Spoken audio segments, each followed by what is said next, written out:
The stem of my champagne flute trembled between my fingers, but I told myself it was the air conditioning, not my nerves.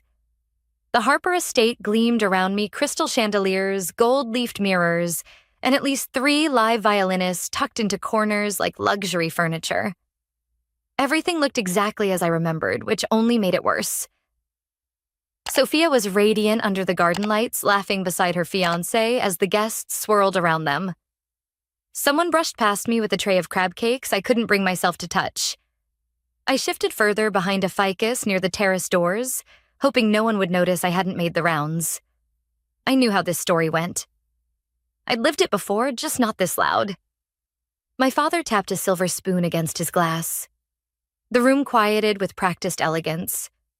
All eyes trained on the marble dais where he and my mother stood beaming. I stepped back just enough to see, but not be seen. "We're so proud to announce," my father began, voice smooth and commanding, "that Sophia and Ethan will be receiving a small engagement gift to start their lives together." He paused for effect. A contribution of $1.5 million toward their first home. Gasps, then polite applause. My heart dipped, then steadied.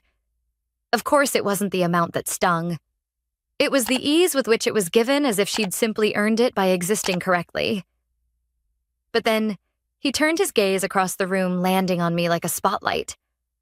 "Of course," he said, chuckling, as though letting the audience in on a private joke we wish we could give equally to both daughters. But, well, not everyone chooses a path worth investing in. A few guests laughed, unsure. Others looked down.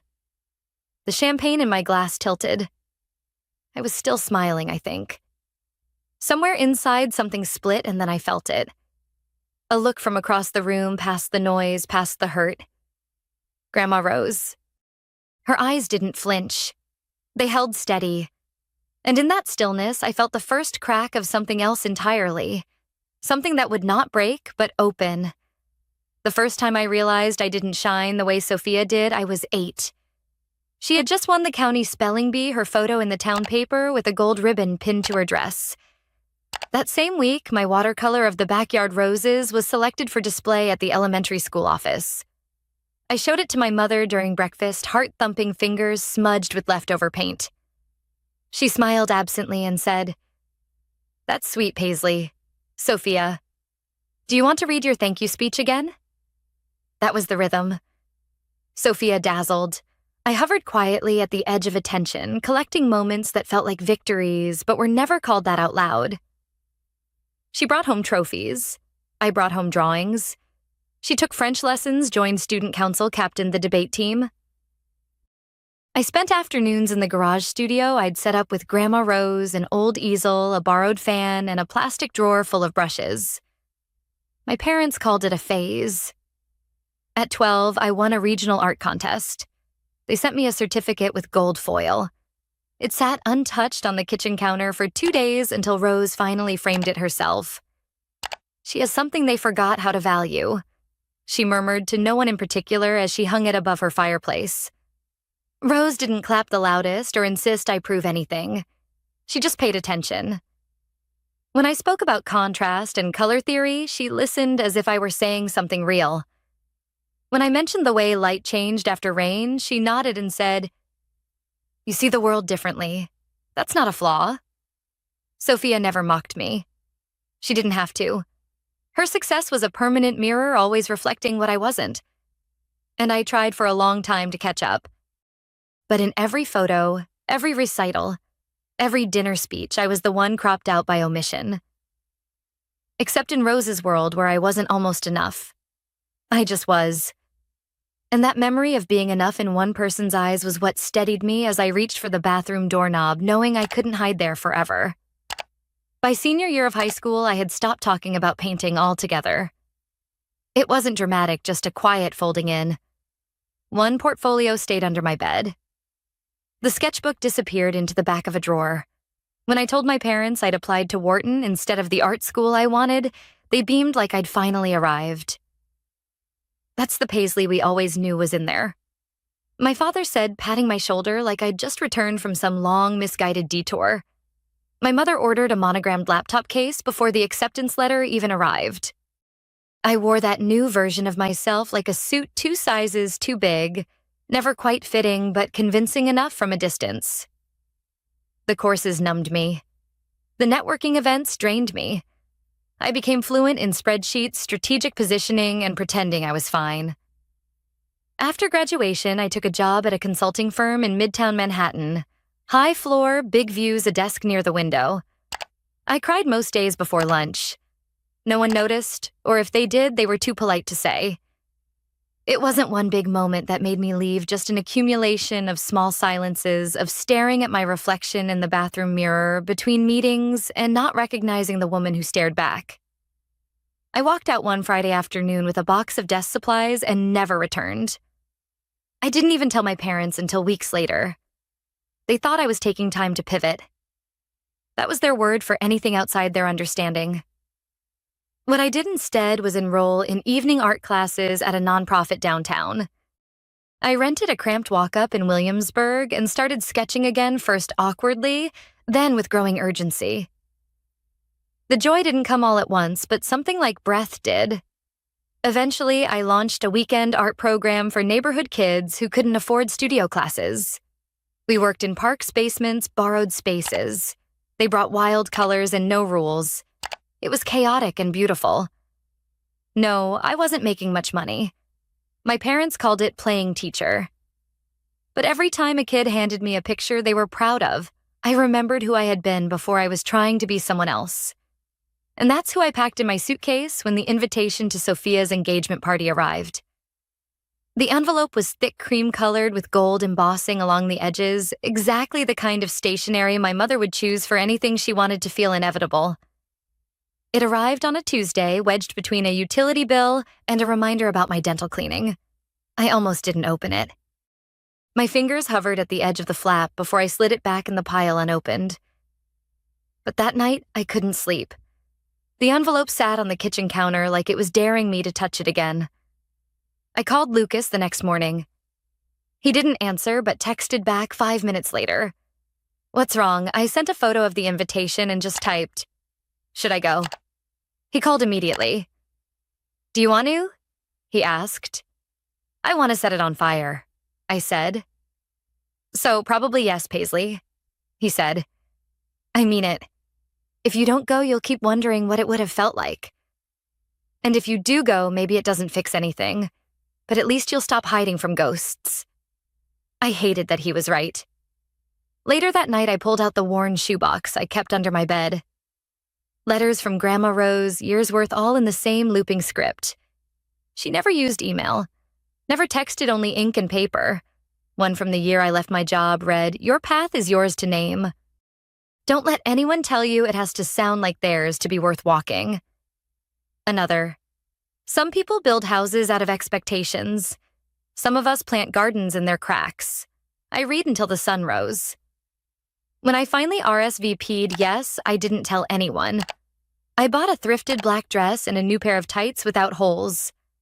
I repainted my nails, nothing flashy, just enough to feel like I was meeting the version of myself I used to avoid.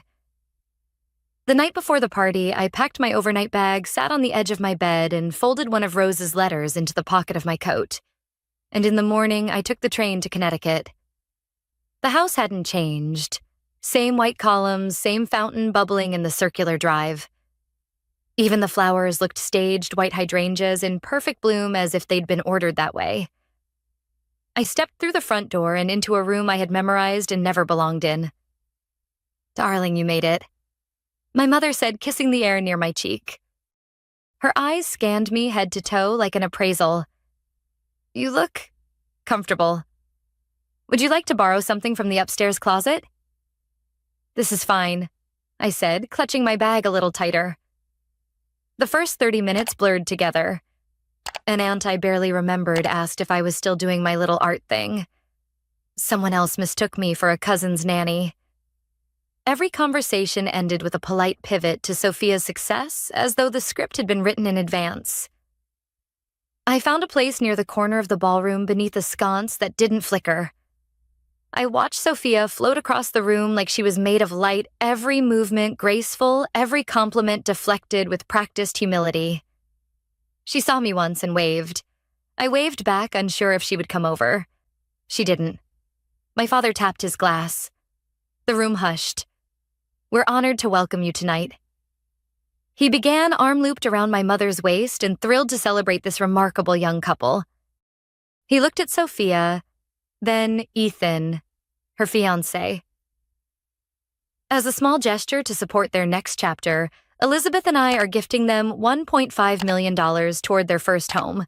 Applause, laughter, the kind that signals money isn't money anymore, just punctuation. Then he turned to me. "We'd love to give equally to all our children," he said, voice smooth. "But not everyone chooses a path worth investing in." Some guests laughed, others glanced away. I didn't feel the glass slip from my hand. I didn't feel the sting until I saw the small cut on my palm from the broken stem. A server rushed over. I mumbled something and walked no-floated down the hall until I found the nearest bathroom and closed the door behind me. I locked it and for the first time in years let myself fall apart. A soft knock pulled me out of the spiral. "Paisley, it's Grandma Rose." I pressed my palms against the marble counter, wiped my face as best I could, and cracked the door open. She stepped inside, slowly closing it behind her. Her eyes scanned me the way they always had, not for flaws, but for truth. She took my hand and we sat together on the velvet bench by the window. Neither of us spoke for a moment. "Your father," she said finally, "has always confused cruelty with clarity." I tried to smile. It collapsed halfway. I thought I could take it. I thought I was past needing anything from him, I said. But I guess I'm not. "You're not the one who should be ashamed," she said, squeezing my fingers. "They're just too proud to admit they've only ever known how to love what reflects them." She shifted slightly, and I noticed the fatigue beneath her foundation, the tremble in her hand. "You don't look well," I said. "I'm not?" she said simply. "Stage 4, pancreatic cancer diagnosed 6 weeks ago. They've given me months at best." My breath caught. "Why didn't you tell me?" "Because I didn't want to waste what time I had with tears. I've been preparing instead for tonight for what comes next." She reached into her handbag and pulled out an envelope. I recognized the lawyer's seal. "Your grandfather left more to me than anyone realized. Investments, property, assets your father assumed were part of the trust. I kept them separate, quiet." I stared at her. "I changed my will. Most of it will go towards something I should have built years ago, a foundation for artists for the overlooked. And I want you to run it." I shook my head. "They'll hate it. They'll hate me." "Let them." She said, her voice firmer than it had been all night. "Tonight I'm going to make an announcement. And I want you standing beside me when I do." I didn't answer right away, but I didn't say no. She stood slowly, offering her hand. "Shall we?" she said, and together we stepped back into the noise. The ballroom had returned to its polished hum. Laughter floated over string music. Plates clinked. My father held court near the champagne fountain, Sophia beaming at his side. No one noticed as Grandma Rose stepped onto the small platform where the string quartet had been playing earlier. But the moment she spoke, the room shifted. "If I may," she said gently but clearly, "I'd like to offer a few words." Chattered, tapered eyes turned. As the matriarch of this family, I've had the privilege of watching both my grandchildren grow. You've heard enough tonight about business deals and polished resumes. Now, let me tell you about something different. She found me in the crowd. My granddaughter Paisley has built a community art program in Brooklyn that reaches children who otherwise might never hold a paintbrush. She teaches them to see beauty where others overlook, to find a voice where others have been silenced. The room was still. She's done this without applause, without resources, and without recognition. Until now. My father took a step forward, but Grandma Rose didn't flinch. I'm proud to announce the formation of the Rose Harper Foundation for Creative Access, with an initial endowment of $15 million. Paisley will serve as director. The foundation will support arts education across underserved communities in New York. A few gasps, a few wide eyes. My mother's glass hovered midair. And because legacy Rose added should be measured not in status, but in impact. She stepped down without waiting for applause, took my arm as though nothing extraordinary had happened, and walked with me into the silence. We slipped into the hallway, away from the stares and whispers, Rose leaning lightly on my arm. My heart was pounding, not with fear, but something sharper like release. I've waited years to say that, she murmured. Before I could respond, Sophia appeared at the end of the hall. Her heels clicked softly as she approached, her expression unreadable. For a moment, I braced for more of the same, another defense of the family image, another reminder of my place. But when she stopped in front of me, her voice was quiet. That was incredible. I nodded cautiously. She hesitated, then added, "I'm sorry for what Dad said. For what I didn't." I looked at her. "You didn't have to." "I did," she said. "I've known for a long time. I just never knew how to say it without breaking something." There was a tremble in her voice I didn't recognize. "I wanted to be a writer," she said. "In high school, I wrote stories, weird ones, no plot, just people thinking too much." I blinked. But they told me it wasn't serious, that I should aim higher. So I stopped. She shrugged like it was nothing, but her eyes said otherwise. Before I could speak, my mother's voice rang from the top of the stairs. "Paisley, your father would like a word in the study." Sophia glanced over her shoulder, then back at me. "Be careful." I turned to Rose. Her hand was already resting on my shoulder. "We'll go together." The study looked exactly as I remembered, leather-bound books, no unread mahogany desk, a painting of the estate above the fireplace, like it was some kind of inheritance in oil. My father stood behind the desk, arms crossed. My mother perched on the edge of the settee, already wearing the look she reserved for difficult clients and family embarrassments. "That was inappropriate," he said without greeting. "You blindsided us." Rose didn't flinch. "You made a financial announcement about one grandchild. I made one about the other." "It's different," my mother snapped. $15 million for finger paints in public schools. I stepped forward before I could second-guess myself. "It's not finger paints," I said. "It's a legitimate program that changes lives. Something I built from nothing. Something that matters." My father narrowed his eyes. "This is family money." "No," Rose said calmly. "It's my money, and the foundation has already been established. The trust is irrevocable. You're welcome to challenge it, but I suspect the headlines would not flatter your legacy." The silence crackled. My mother stood abruptly. "You don't understand how these decisions affect the family." "I do," I said. "I've just stopped pretending they don't affect me." Rose placed her hand on my back, steadying. "We're finished here." As we turned to leave, I felt the weight lift, not because they changed, but because I no longer needed them to. And for the first time in my life, I walked out of that room without leaving myself behind. The loft still smelled like fresh paint and sawdust. Light poured through the tall windows, casting wide shadows across the studio floors. Children laughed in the next room, their voices echoing through the gallery space where we'd just finished hanging a new round of student work. It had been 8 months since the night of the party. The foundation now served over 100 kids a week across 5 boroughs. We had 3 teaching artists, a part-time counselor, and thanks to Lucas, an admin system that actually worked. Sophia came by every Thursday. She helped with grant research, brought snacks, even sat with the younger ones during art time. Once, after a particularly messy session, she looked at her paint-smeared hands and said, "I haven't felt this free in years."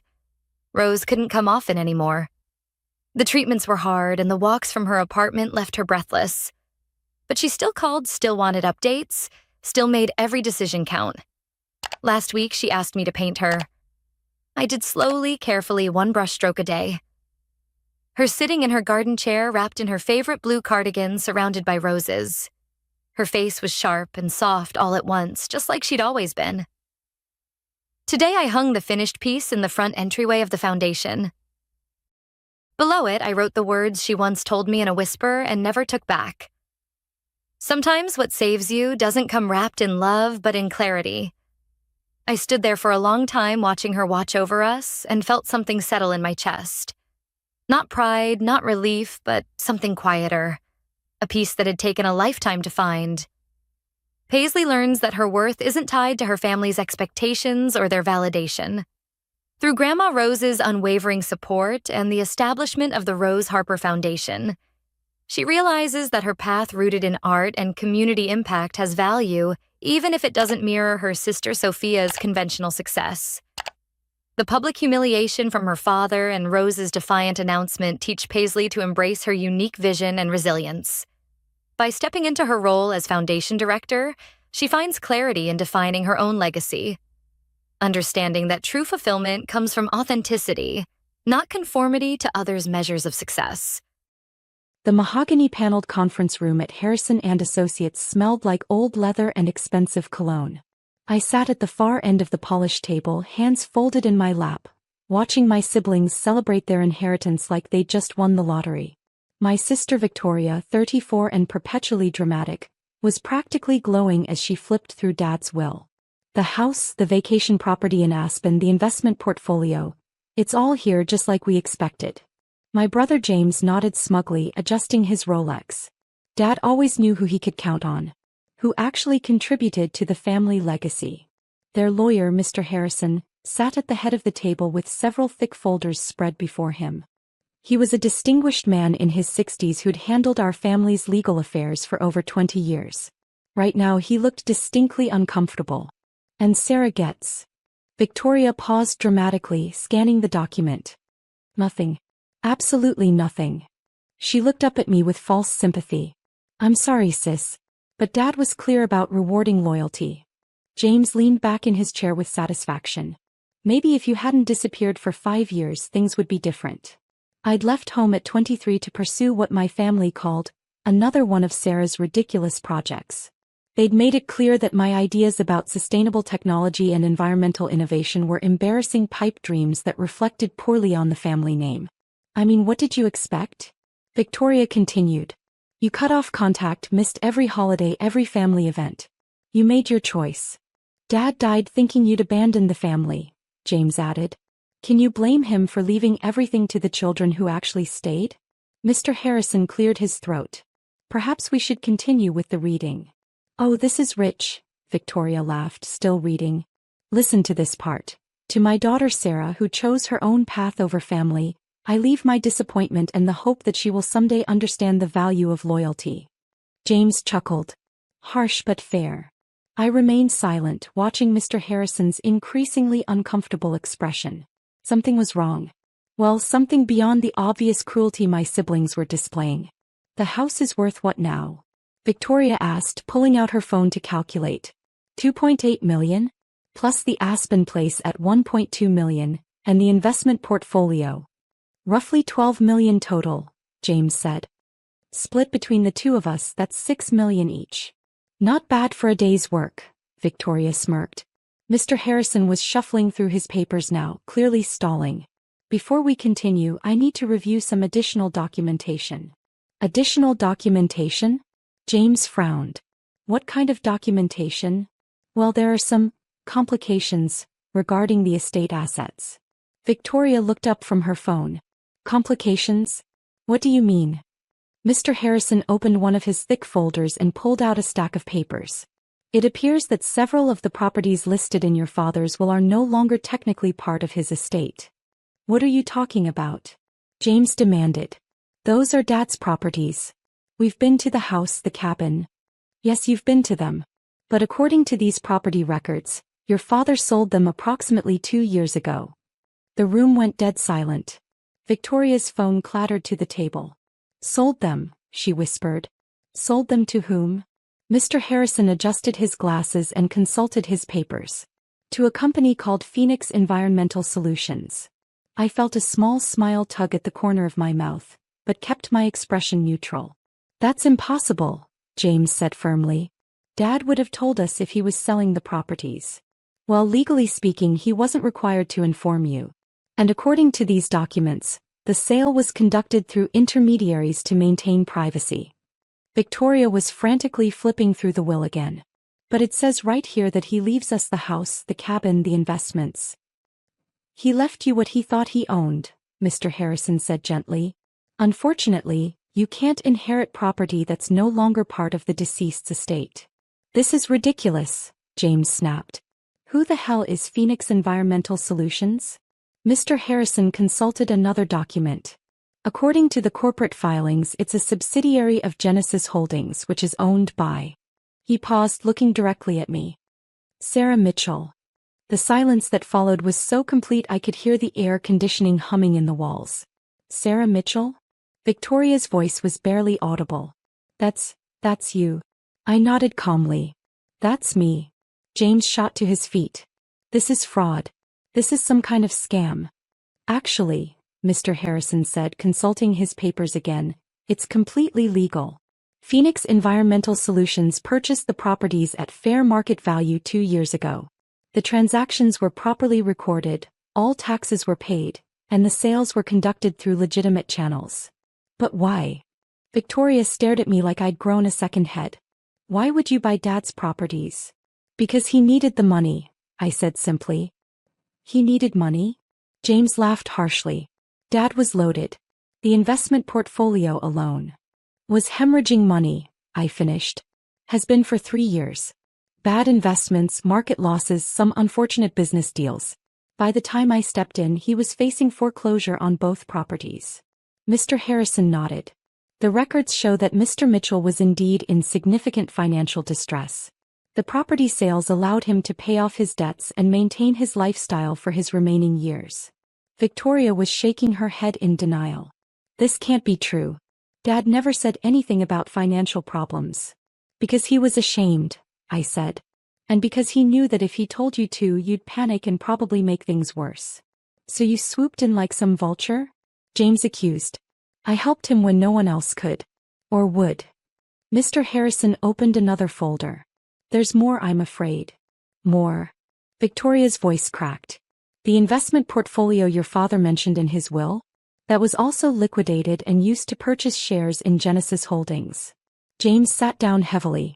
You're telling me that Dad's entire estate was purchased by Sarah's company over a 2-year period, Mr. Harrison confirmed. Legally and legitimately. I could see the wheels turning in Victoria's head. But you disappeared 5 years ago. How did you even know about Dad's financial problems? I didn't disappear, I said quietly. I started a company. And despite what you all thought, I kept tabs on the family. What kind of company? James demanded. I reached into my purse and pulled out a business card, sliding it across the table to him. Genesis Holdings. We specialize in environmental technology and sustainable energy solutions. James picked up the card, his eyes widening as he read. CEO and founder Sarah Mitchell. Genesis Holdings Corporation. Never heard of it, Victoria said dismissively. Mr. Harrison cleared his throat. Actually, Genesis Holdings is quite well known in certain circles. They developed the solar panel technology that's being used in the new municipal building downtown. And the wind farm outside the city, I added. And the water purification systems that got the lead out of the elementary school drinking fountains. Victoria was staring at me like I was speaking a foreign language. You did all that? My company did. We've been working with the city for 3 years now. James was reading my business card over and over. This says Genesis Holdings has offices in 12 states. 14 now. We opened in Colorado and Oregon last month. Mr. Harrison consulted another document. According to the corporate filings I reviewed, Genesis Holdings had revenues of approximately $4.7 billion last year. The air seemed to leave the room. Victoria made a choking sound. 4.7 billion? James repeated weakly. It was a good year, I said modestly. Victoria found her voice. You're telling me that our sister, the family failure who ran off to chase impossible dreams, is running a billion-dollar company? Multi-billion, Mr. Harrison corrected gently. I don't understand, James said, his voice small. How did we not know about this? Because you never asked, I said simply. When I called Dad 2 years ago to discuss his financial situation, he told me you both thought I was probably waiting tables somewhere and too ashamed to come home. We worried about you, Victoria said weakly. No, you wrote me off. There's a difference. Mr. Harrison was arranging papers in front of me now. Sarah, these are the property deeds for both houses as well as the documentation showing your ownership of what was previously your father's investment portfolio. I looked at the papers but didn't touch them. What's the total value of everything? Approximately $15 million in properties and investments, plus the value of Genesis Holdings stock that was purchased with your father's liquidated assets. Victoria was doing math on her phone again, her hands shaking. $15 million. You own $15 million worth of what we thought was our inheritance. Plus the Genesis Holdings shares, which are currently valued at approximately $32 million, Mr. Harrison added. James put his head in his hands. $47 million. Roughly, yes. The room fell silent except for the sound of Victoria crying. Not the dramatic tears she usually deployed for effect, but real, ugly sobs of shock and loss. I don't understand how this happened, she managed to say between sobs. It happened because Dad was too proud to tell you he needed help, I said. And because when he finally swallowed his pride and called me, I had the resources to actually help him. But you could have told us, James protested. We could have figured something out. With what money? You're both mortgaged to the hilt. Victoria, you borrowed against your 401k last year to pay for Emma's private school. James, you've got 3 credit cards maxed out and you're behind on your Mercedes payments. They both stared at me in shock. How do you know that? Victoria whispered. Because I've been keeping an eye on the family, even if the family wasn't keeping an eye on me. Mr. Harrison cleared his throat again. There is one more matter to address. Jesus Christ, James muttered. What now? Your father left a letter. Specifically for Sarah. He handed me a sealed envelope with my name written in Dad's familiar handwriting. My hands shook slightly as I opened it. The letter was 2 pages long, written in the careful script Dad had used for important documents. I read it silently while my siblings watched. My dearest Sarah, if you're reading this, then Harrison has explained the property situation, and your siblings now know the truth about your success. I hope you can forgive an old man's pride for not telling them sooner. When you called me 2 years ago with your offer to help, I was ashamed. Ashamed that I needed help. Ashamed that the daughter I'd dismissed as a dreamer had become more successful than I'd ever imagined. And ashamed that I'd let your siblings believe you were a failure when you were actually extraordinary. You saved me, Sarah. Not just financially but personally. Those monthly calls, the way you let me pretend I was still the father you looked up to, the respect you showed me even when I hadn't earned it. That meant everything to me. I know Victoria and James will be hurt and angry when they learn the truth. They're good people, but they've never understood that success comes in many forms. They measured your worth by conventional standards and found you lacking, never realizing that you were building something far greater than anything they could imagine. The properties are yours by right of purchase, but more than that, they're yours because you're the only one who truly understood their value. The house isn't just an investment. It's where you learned to read, where we worked on your science projects, where you first told me you wanted to change the world. The cabin isn't just a vacation property. It's where we talked about your dreams and where I should have listened better. I'm leaving you more than just assets, Sarah.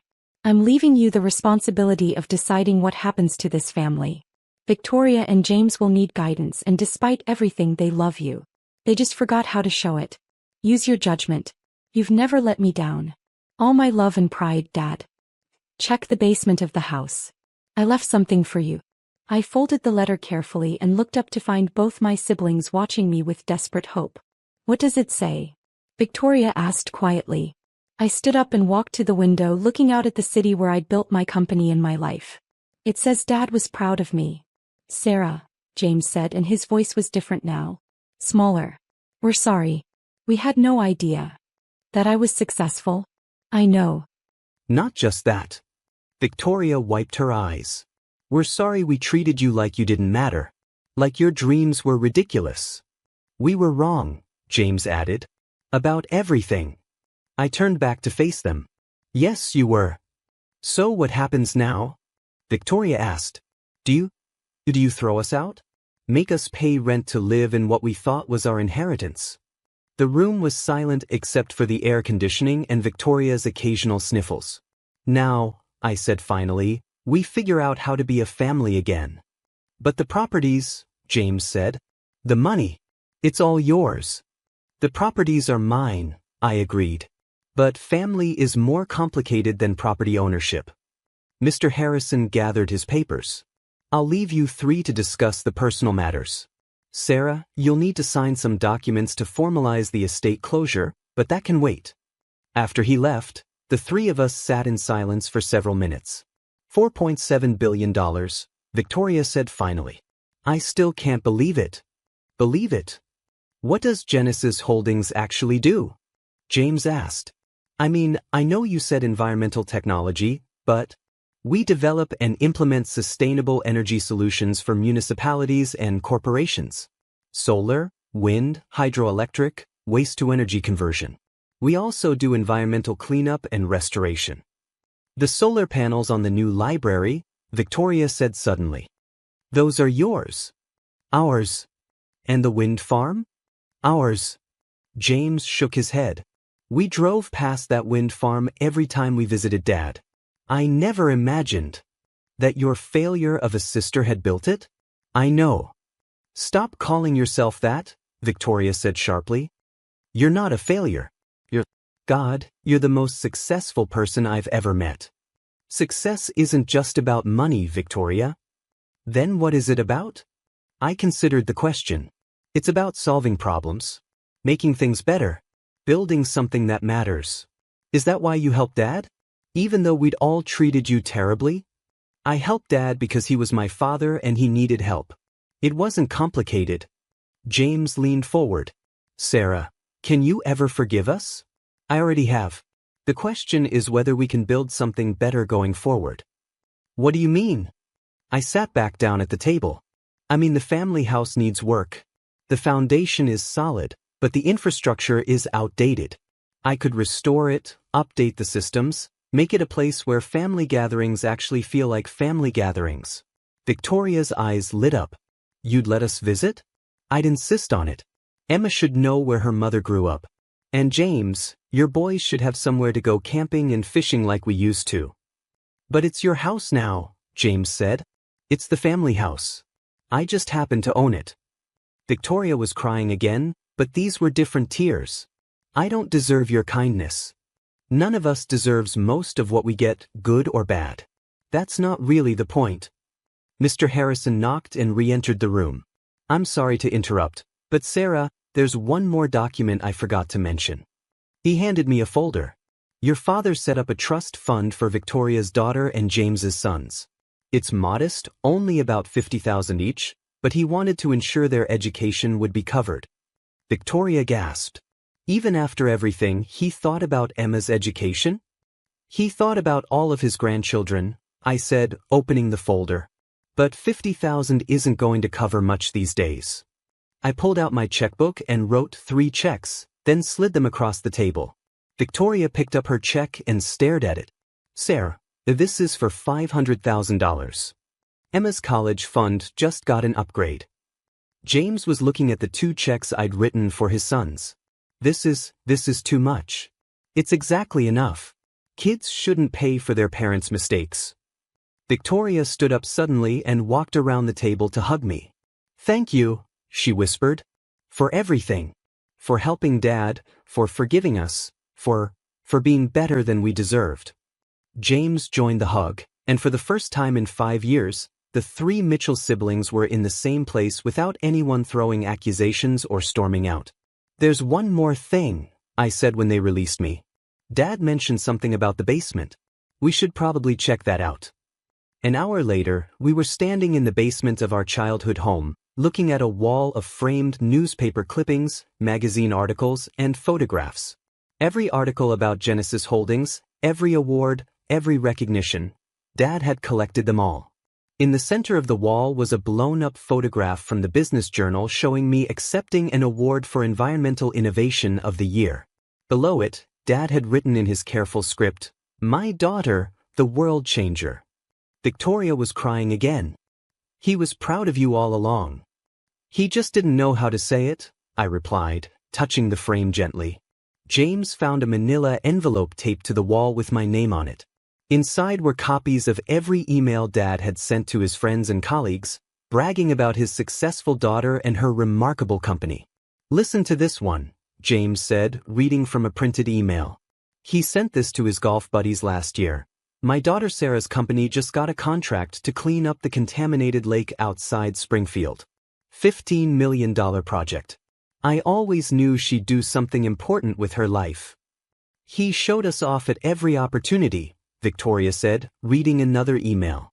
Look at this one to Aunt Margaret. Sarah's been featured in Forbes 3 times this year. The girl who used to bring home stray cats is now saving entire ecosystems. I sat down on Dad's old workbench, surrounded by evidence of a pride he'd never been able to express directly. He loved us all, I said finally. He just didn't know how to show it without feeling like he was admitting his own limitations. Victoria sat beside me. We didn't make it easy for him. None of us did. As the afternoon wore on, we went through the house together, remembering childhood stories and making plans for renovations. Victoria suggested converting Dad's study into a library where the grandchildren could read. James wanted to restore the garden where Mom had grown her vegetables before she died. By evening, we'd worked out an arrangement that felt right. The house would remain the family house, available for holidays, summers, and any time someone needed a place to retreat and remember where they came from. Victoria and James would help with the restoration, contributing their time and effort instead of money they didn't have. Most importantly, we'd agreed to start over. No more assumptions, no more judgments based on appearances, no more treating success like a competition where only one person could win. As we locked up the house and prepared to go our separate ways, Victoria turned to me one last time. Sarah? Can I ask you something? Of course. When you left 5 years ago, did you know you'd end up like this? Building an empire, becoming this successful? I considered the question as we walked to our cars in the fading light. I knew I'd end up doing work that mattered to me, I said finally. The rest was just a consequence of that. And you're not angry? About the inheritance thing, about how we treated you? I'm disappointed it took Dad's death for us to have an honest conversation. But angry? Anger is just wasted energy that could be used to build something better. James called out from his car. Family dinner next Sunday? At the house. I smiled and called back, I'll bring groceries. As I drove home to my downtown loft, I thought about Dad's letter and his secret wall of pride.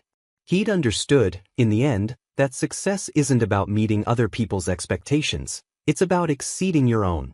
The inheritance my siblings had expected was nothing compared to what they'd actually received, a chance to rebuild our family on a foundation of truth, respect, and genuine love.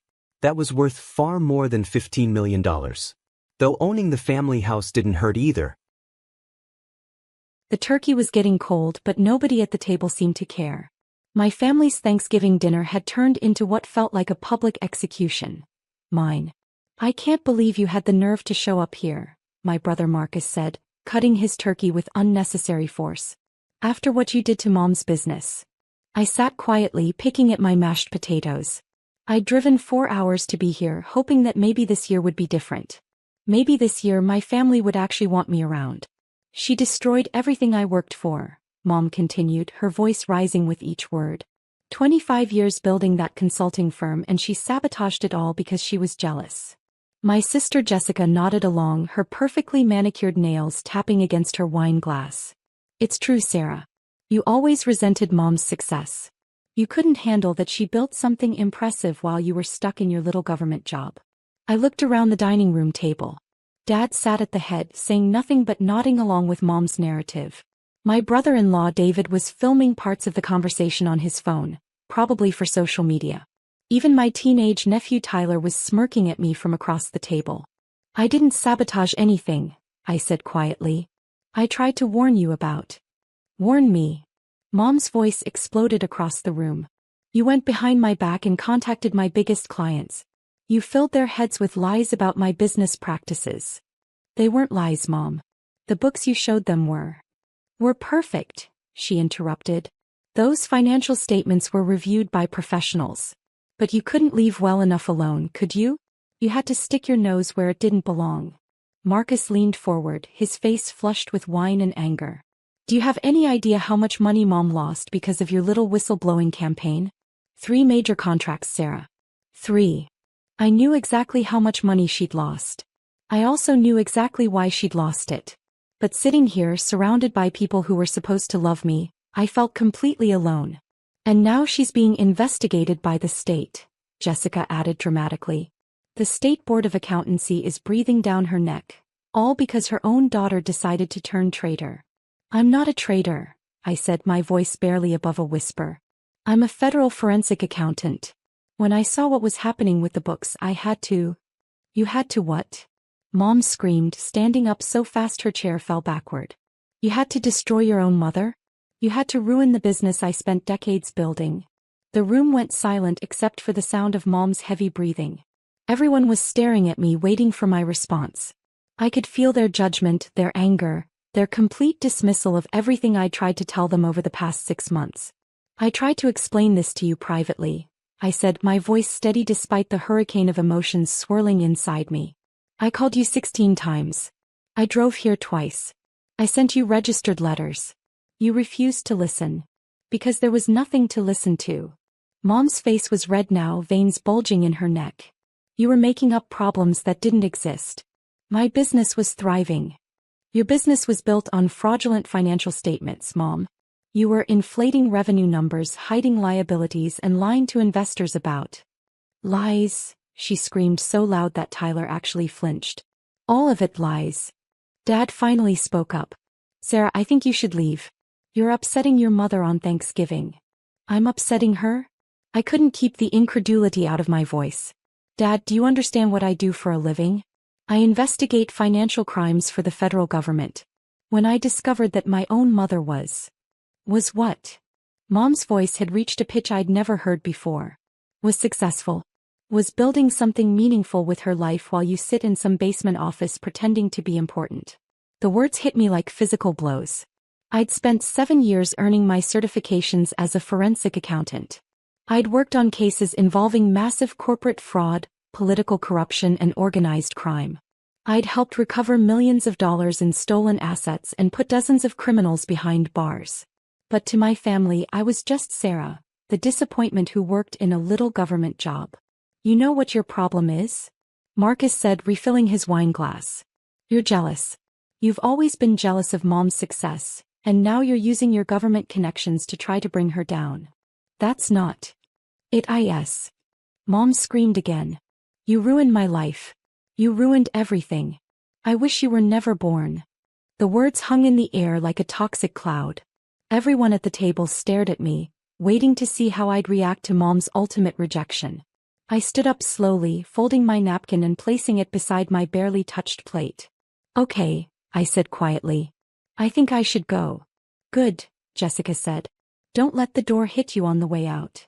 I walked toward the front door, grabbing my coat from the closet. Behind me, I could hear them already moving on, talking about dessert and Black Friday shopping plans. It was like I'd never even been there. As I reached for the door handle, I heard Mom call out one last time, and don't bother coming back. You're not welcome here anymore. I paused with my hand on the door. For just a moment I considered turning around and telling them the truth. The whole truth about what I'd discovered in Mom's files. About the federal investigation that had been quietly building for months. About the wiretaps and the financial analysis and the mountain of evidence that would soon come crashing down on this family. Instead I just said, I love you all.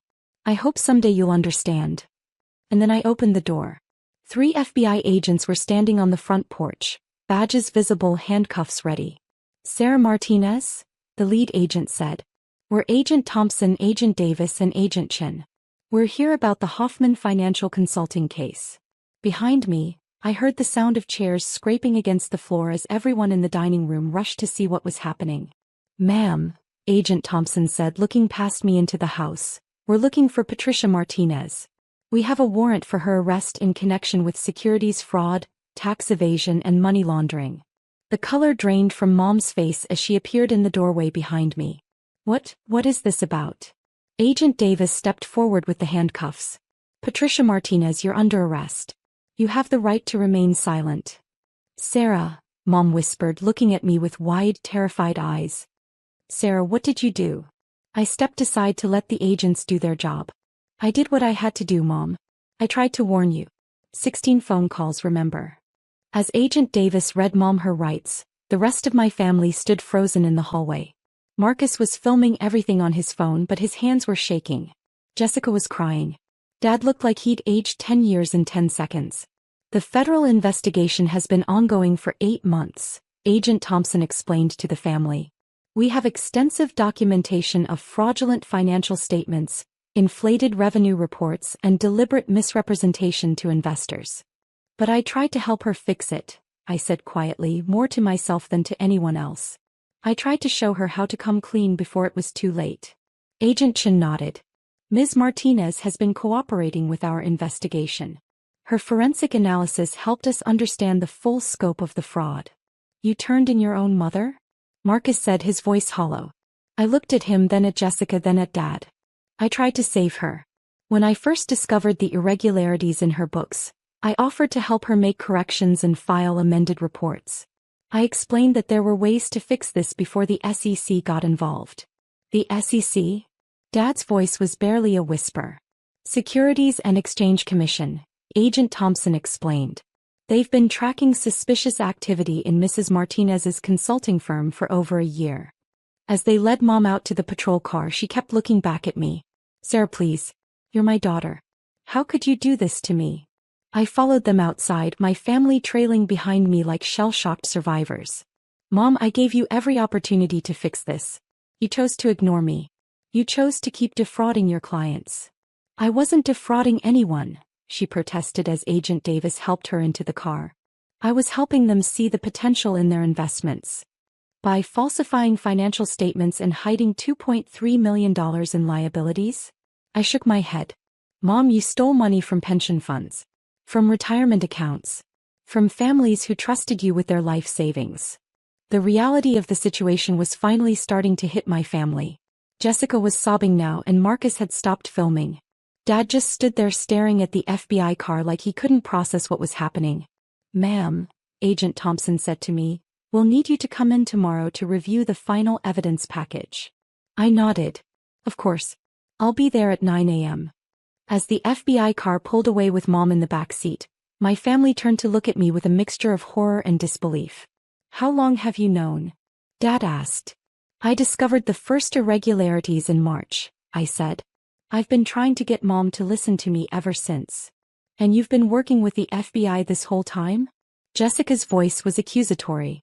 I've been working with them since September, after Mom refused to respond to my warnings and continued to file fraudulent reports with her clients. Marcus stepped closer, his face red with anger. You destroyed our family. No, I said firmly. Mom destroyed this family when she chose to commit federal crimes rather than listen to her daughter who was trying to help her. The truth was more complicated than they knew. When I'd first discovered the problems with Mom's business, I'd spent 3 weeks creating a comprehensive plan to help her fix everything legally. I'd researched precedents, consulted with colleagues, and even found pro bono legal resources that could have helped her navigate the correction process. But every time I tried to explain the situation, she'd cut me off. Every time I tried to show her the evidence, she'd accused me of jealousy or sabotage. Every time I tried to help her understand the legal consequences of what she was doing, she told me I didn't know what I was talking about. Finally, in August, I'd watched her present completely falsified financial statements to a group of elderly investors who were putting their retirement savings into her fund. That's when I knew I couldn't protect her anymore. The people she defrauded, I said to my family, their grandparents, Dad. They're teachers and firefighters and nurses who trusted her with money they spent decades saving. So you turned her in to the FBI? Jessica was still crying. I reported suspected financial crimes, which is what I'm legally required to do as a federal employee and as a certified forensic accountant. I also tried for 6 months to get her to voluntarily correct the problems. Dad sat down heavily on the porch steps. How much trouble is she in? Agent Chen, who had stayed behind to answer questions, pulled out his notebook. Securities fraud carries a maximum sentence of 20 years. Tax evasion 5 years per count, and we have evidence of 7 counts. Money laundering 20 years. The numbers hit my family like physical blows. But, Agent Chen continued, cooperation and restitution can significantly reduce sentencing. If Mrs. Martinez is willing to work with us to recover the stolen funds and testify against her co-conspirators, we might be able to work out a plea agreement. Co-conspirators. Marcus's voice cracked. I looked at my brother with genuine sadness. Marcus, did you really think Mom was running a $50 million consulting firm by herself? Did you think she was managing all those investment accounts without help? The realization dawned on his face slowly. David, he whispered. David, my brother-in-law, had been suspiciously quiet since the FBI arrived. Now he was nowhere to be seen. He's her business partner, I explained. He's been helping her create the fraudulent reports and manage the offshore accounts where they've been hiding the stolen money. Jessica started sobbing harder. My husband is going to prison? That depends, Agent Chen said, on whether he decides to cooperate or whether he tries to run. We have teams positioning at all the airports right now. As if on cue, Agent Chen's radio crackled to life. We have him, a voice reported. David Williams attempting to board a flight to the Cayman Islands. We found $400,000 in cash in his carry-on bag. Jessica collapsed into Dad's arms, her world completely shattered. I stood there watching my family fall apart, feeling simultaneously vindicated and heartbroken. This wasn't how I'd wanted things to end. But it was how they had to end. Sarah, Dad said, looking up at me with tears in his eyes, is there anything we can do? For the first time all day I heard something other than anger or dismissal in his voice. I heard desperation and maybe, just maybe, the beginning of understanding. The stolen money has to be returned, I said. All of it. The house Mom bought last year, the cars, the jewelry, the vacation properties. It all has to go back to the victims. What about us? Marcus asked. What about our kids? Jessica's kids. I sat down on the porch steps next to Dad. The legitimate assets will be protected. Mom's original house, the one she bought before the fraud started, will probably be safe. Her legitimate consulting income will be safe. But everything purchased with stolen money has to be returned. Agent Chen closed his notebook and handed me his card. Ms. Martinez, thank you for your cooperation throughout this investigation. Your forensic analysis was crucial in building this case. After he left, my family and I sat on the porch in silence for a long time. The sun was setting and the neighborhood was quiet except for the sound of distant laughter from other families enjoying their Thanksgiving dinners. I tried to tell you, I said finally. I tried so many times. Dad nodded slowly. We didn't listen. You didn't just not listen, I said gently. You attacked me for trying to help. You made me feel like I was crazy for seeing problems that were clearly there. Jessica wiped her eyes with a tissue. We thought you were jealous. I was never jealous of Mom's success. I was terrified of what would happen when the truth came out. I knew that if she didn't fix things voluntarily, the federal investigation would eventually destroy not just her but all of you. Marcus looked at me with something that might have been respect for the first time in years. So you turned her in to protect us? I turned her in because it was the right thing to do. But yes, I also hoped that cooperation might help reduce the damage to the family. We sat there as the sky grew darker, processing the reality of what had just happened. My mother was in federal custody. My brother-in-law was probably joining her soon. My family's entire financial world was about to be turned upside down. But for the first time in months I didn't feel alone. Sarah, Dad said quietly, I'm sorry we didn't listen to you. I reached over and took his hand. I'm sorry it had to come to this. What happens now? Jessica asked. I pulled out my phone and showed them the contact information I'd been carrying around for months. Now you call this lawyer. Her name is Margaret Stone, and she specializes in helping families navigate federal fraud cases. I've already briefed her on your situation. You've been planning for this, Marcus said. It wasn't an accusation this time. I've been hoping it wouldn't come to this, I corrected. But yes, I've been preparing for the possibility. As we walked back into the house, the Thanksgiving dinner still sat on the table, cold and forgotten. It seemed like a metaphor for our family, something that should have been warm and nourishing, left to grow cold because of poor choices and stubborn pride. The next few months are going to be difficult, I told them as we cleared the table together. There will be more arrests, asset seizures, and probably media attention. But if everyone cooperates fully with the investigation, we can get through this. Dad looked at me as he scraped plates into the trash. Will you help us? It was the first time in years that any of them had asked for my help with anything. Of course, I said. That's what I've been trying to do all along. Later that night as I drove back to my apartment, I thought about the phone calls I'd have to make tomorrow. The victim families who would finally learn that their stolen money might be recovered. The federal prosecutors who would begin building their cases. The media outlets that would want to interview the daughter who turned in her own mother. It wasn't the Thanksgiving I'd hoped for. But maybe, just maybe, it was the beginning of something better for my family. A foundation built on truth instead of lies, respect instead of dismissal, and justice instead of willful blindness. My phone buzzed with a text from Dad. "Thank you for trying to save us, even when we wouldn't let you." I pulled over and typed back, "That's what family does. We'll get through this together." For the first time in months, I actually believed it.